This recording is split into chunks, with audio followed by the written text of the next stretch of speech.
ඇත්තටම මොකද්ද මේ තැලසීමියාව කියලා කියන්නේ? ඒක රුධිරය හා සම්බන්ධ රෝගී තත්ත්වයක්. අපේ රුධිරයේ තියෙනවා රතු රුධිරාණු, සුදු රුධිරාණු, රුධිර පට්ටිකා. මේකෙන් රතු රුධිරාණු වල හිමොග්ලොබින් වලින් තමයි අපේ ශරීරයට අවශ්‍ය ඔක්සිජන් ගෙන යන්නේ.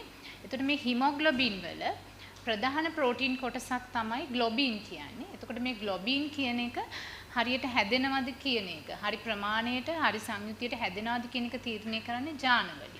එතකොට මේ ජානවල යම්කිසි වෙනසක් වුණාම තමයි මේ තැලසීමියා කියන රෝගී තත්ත්වය ඇති වෙන්නේ. එතකොට තැලසීමියාව කියන්නේ ලේ අඩු කරන, ඒ කියන්නේ නිරක්තිය ඇති කරන ජානගත රෝගී තත්ත්වයක්. මේ රෝගේ බෝ වෙන රෝගයක් නෙවෙයි. රුධිරය හරහා බෝ වෙන රෝගයකුත් නෙවෙයි. ඇත්තටම දෙමව්පියන්ගෙන් දරුවන්ට ජාන මගින් සම්ප්‍රේෂණය වෙන රෝගය. මෙහිදී අපි දන්නවා නිලීන ජාන, ප්‍රමුඛ ජාන කියලා තියෙනවා. එතකොට නිලීන ජාන කියලා කියන්නේ දෙමව්පියන්ට රෝගී තත්ත්වය තිබුණත් ඒක පෙන්눔 කරන්නේ නැහැ පිටට. එතකොට දැන් තැලසීමියා வாහකයින් කියලා කියන්නේ ඒ වගේ තත්ත්වයක්.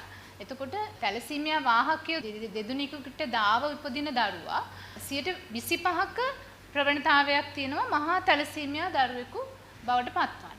එතකොට ඒගොල්ලන්ගේ 50%ක ප්‍රවණතාවයක් තියෙනවා ඔවුන් තැලසීමියා වාහකයින් බවට පත් වෙන්නට. ඒ වගේම ඔවුන්ට 25%ක ප්‍රවණතාවයක් තියෙනවා සාමාන්‍ය නෝමල් දරුවෙකු ලැබෙන්න. දැන් මෙතන ප්‍රශ්නේ තියෙන්නේ අන්න අර 25%.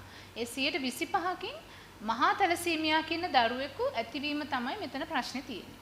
එතකොට මේ මහා තැලසීමියා කියන තත්ත්වය තමයි අපි මෙතන භයානක තත්ත්වය කියලා කියන්නේ. මොකද ඒගොල්ලෝ ඉපදෙනකොට නිරෝගී වෙනවා. නමුත් මාස 6ක් 5ක් 6ක් වගේ කාලයක් වෙනකොට මේ දරුවෝ අර විදියට සුදු මැලි වෙලා, ඇස් කහ වෙලා, වර්ධනය අඩු වෙලා, එහෙම නැත්නම් කිරිබුරා බොන එක අඩු වෙලා මේ විදියට ඒගොල්ලෝ රෝහලට පැමිණෙනවා. එතකොට ඒ අවස්ථාවේදී මේගොල්ලන්ගේ හිමොග්ලොබින් බැලුවොත් අපි සාමාන්‍යයෙන් නෝමල් කෙනෙක්ගේ හිමොග්ලොබින් 13ක් වගේ කියනවා නම් මේගොල්ලන්ගේ හිමොග්ලොබින් 5ක් 6ක් වගේ අඩු ගානකටපත් වෙනවා.